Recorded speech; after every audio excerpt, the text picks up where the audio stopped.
What's super interesting for that also is when you think about the scarce grid capacity, and I've been talking for 6 months or a year about what happens when right now maybe 10% of your neighbors are driving EVs. What happens when 50% of your neighbors are driving EVs and you're on a collision course? But if all of a sudden you don't need grid capacity anymore for heat, because essentially these data centers aren't just AI factories, they're heat factories.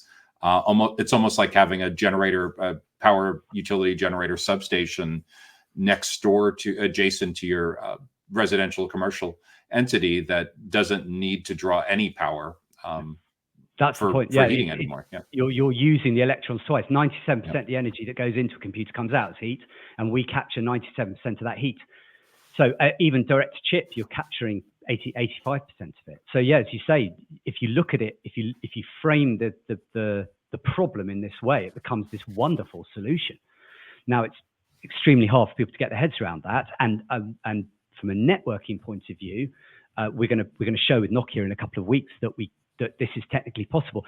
I saw this week Meta said that they're losing 10% of each training run for Llama. They're losing it on hardware failures and GPU failures and storage failures. The degradation you get from clustering decentralized sites is way less than 10%.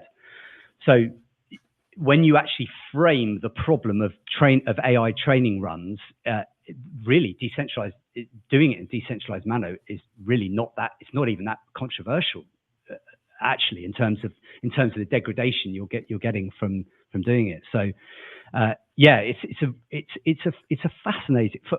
I find it a fascinating way to look at the world, and a lot of the time I think, particularly on your side of the pond, US.